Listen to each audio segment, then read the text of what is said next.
On July 30th, 2010, three men were drinking together in a backyard in Richland County, South Carolina. The names of the men were Leslie Todd Parvin, Edgar Lopez, and Pablo Gutierrez Guzman. At some point in the afternoon, an argument broke out between the three men, and Leslie ended up pulling a handgun from his waistband and taking the lives of the two other men. It's unclear exactly what sparked the argument between the three men, but immediately after the shooting, Parvin fled to Louisiana in his green Kia minivan. Once there, he shaved his head and destroyed both the gun he had used to take the lives of his two victims as well as the minivan. For a few days, Parvin managed to elude the authorities, but pretty soon the cops started scanning through license plate records of all green Kia vans registered in Louisiana. According to investigation documents, after the double murder, a witness had reported a partial tag of Parvin's minivan to the police. And a couple days later, on a whim, the cops plugged the suspect's address into Google Maps Street View, and sure enough found a green minivan parked in front of his house with the license plates and description matching what the witness had told them. With that kind of evidence stacked against him, it was pretty much all over for Parvin. And on August 19th, a relative brought him back to his home in the Windsor Lake area, where he was promptly arrested on 2 charges of murder and later sentenced to 35 years in prison. During the investigation, it was publicly revealed that Parvin was a 20-year Army veteran with 5 overseas deployments and a pretty bad case of PTSD, which he had been diagnosed with in 2007. According to his father's testimony, his 20 years of military service and the stress from his tours near Iraq and Afghanistan could have influenced his behavior on the day of the incident. You would think that after 2 decades of selflessly serving his country, Parvin would have been provided the appropriate mental health treatment to help him live his life peacefully. Instead, 2 innocent men are now dead, and the perpetrator himself will be spending most of the rest of his life behind bars.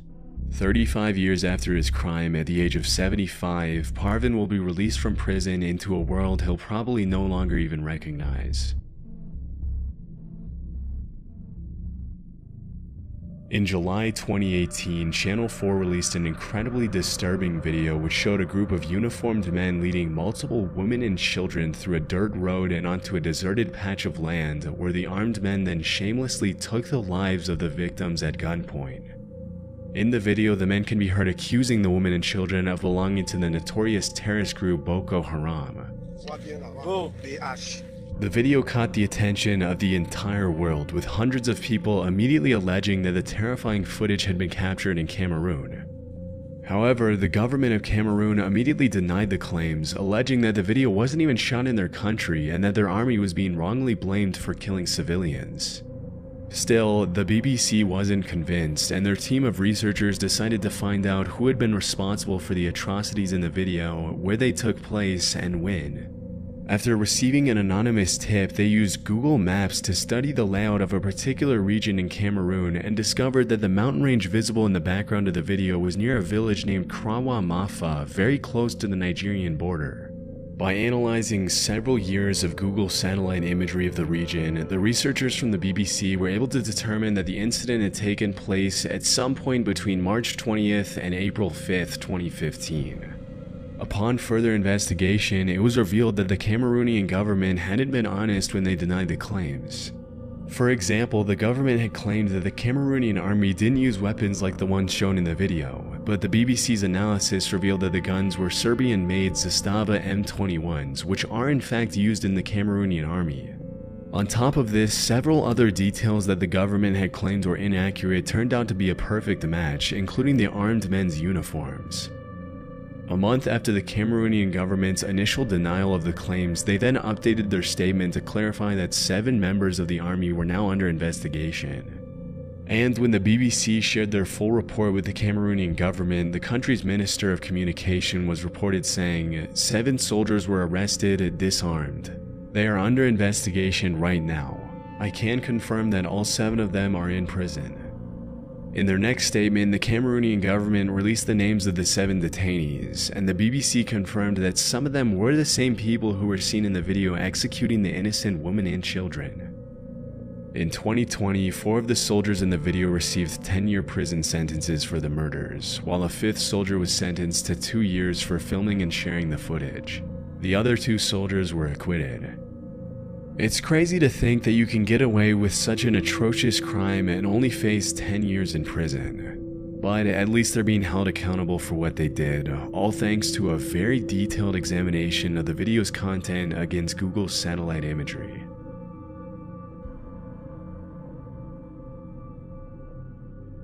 Between 2010 and 2011, 11 bodies were found near Gilgo Beach on the south shore of Long Island between Nassau and Suffolk counties.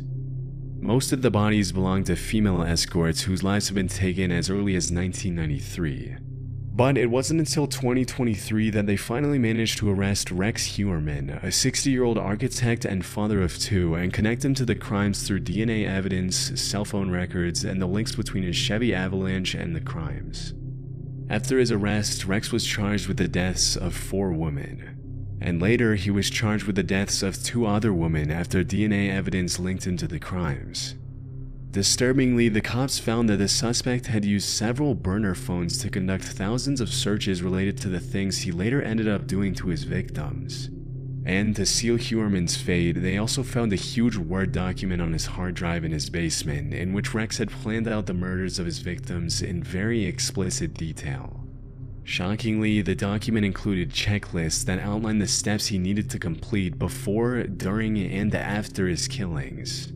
Based on court evidence, Heuermann started committing these crimes as early as 1993, and if found guilty, he'll be facing multiple consecutive life sentences in prison. As of 2024, the case is still ongoing, but during the investigation, some more disturbing details have surfaced. In 2023, some online users discovered a Google Street View image of Heuermann talking to an unidentified woman near his office on East 36th Street more than a year before his arrest. Now, we have no idea who this woman is, and it's very possible that she was a potential victim, but we also can't say that for sure. Chillingly, in the image, Rex also appears to be wearing the same shirt that he wore for a YouTube interview earlier in 2022, where he spoke about his role as an architect at his firm on Fifth Avenue. His defense lawyer, Michael Brown, told the New York Post that the cops have the wrong man.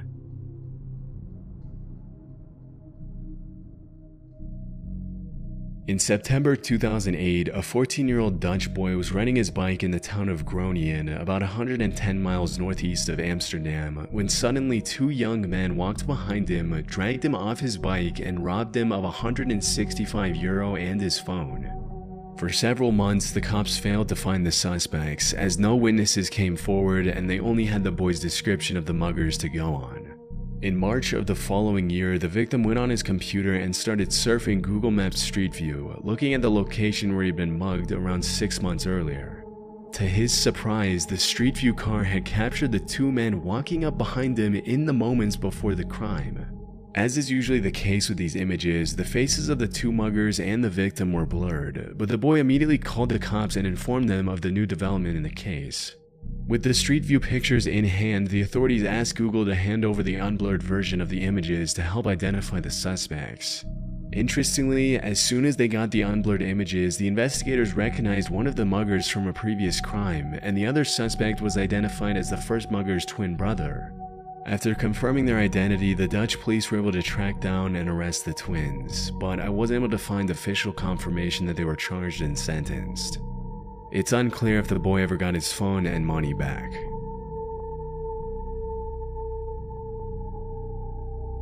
"30-year-old Kim Wall was an award-winning Swedish journalist who traveled all over the world to cover stories on social justice. Throughout her career, her reporting took her to countries like Uganda, Cuba, the Marshall Islands, and Kenya, with her work often being featured in prestigious journals like the New York Times, the South China Morning Post, and the Atlantic. In 2017, while she was in Copenhagen with her boyfriend, she met Peter Madsen, a brilliant Danish inventor and self-taught engineer who had built his own submarine, designed his own rockets, and had plans to launch himself into space in the near future. On August 10th of that year, Peter Madsen took Kim Wall on a trip off the Copenhagen coast in his homemade submarine, the NC-3 Nautilus, for a brief interview. Sadly, after that trip, Kim Wall was never seen again. When she didn't come back later that day, her partner reported her missing and an official investigation was officially launched. Just a few days later, on the 21st of August, a passing cyclist found parts of her body washed up on the beach close to where she had gone missing. And about a month and a half later, the rest of her body was found in multiple different weighted down bags by police divers. During the investigation, Madsen was brought in for questioning, but he denied having anything to do with the state of her body. He instead claimed that Kim Wall had died after being accidentally hit on the head by the hatch of the submarine. Strangely, he later ended up changing his account of the events and claimed that Wall had died after inhaling toxic fumes. Although no trace of toxic fumes was found in her system, the authorities did find 15 stab wounds on Kim's body. After being held in police custody for a while, Madsen eventually confessed that he had murdered Wall and then thrown her separate body parts into the Baltic Sea. In April 2018, Peter Madsen was convicted on 3 separate charges and was sentenced to life in prison, where he's been spending his days for the past 6 years. In 2021, Madsen ended up receiving an additional 21 months in prison for staging a bomb threat in an extremely elaborate escape attempt. Fortunately, he was recaptured soon after and was brought back to his cell. One of the things that's interesting about this case is that Peter Madsen had been captured by the Google Maps Street View camera climbing into his submarine. Chillingly, when he confessed to the murder, he mentioned that his intention was never to take Kim Wall's life, but rather to sink the Nautilus forever, even if it meant that both he and the innocent journalist would die inside.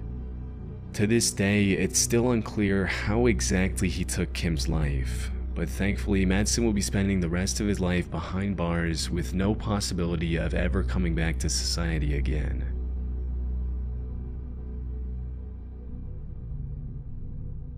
Porto Rotondo is a district in Sardinia known for its imposing mansions, sandy beaches, and elegant shops and restaurants. In 2002, an Italian businessman sold his villa in Porto Rotondo for €280,000. Due to the comparatively low value of the transaction, the sale immediately raised a red flag for the authorities, and the finance police in Italy ended up using Google Earth as part of their investigation into the property. One important detail about the villa in question is that it allegedly had a swimming pool with a very particular shape, which the cops used to guide their search for the villa using satellite imagery. As soon as they found the property, they confirmed that they had a major case of tax evasion on their hands, as the actual value of the villa should have been much higher, considering that the value of all the properties nearby was in the high 7 figures.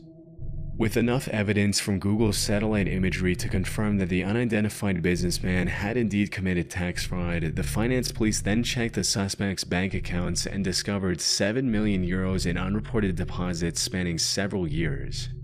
This was a case that I just couldn't find a lot of information on, as the original article in Italian had very few details, and it wasn't even officially confirmed what the legal consequences were for the businessman.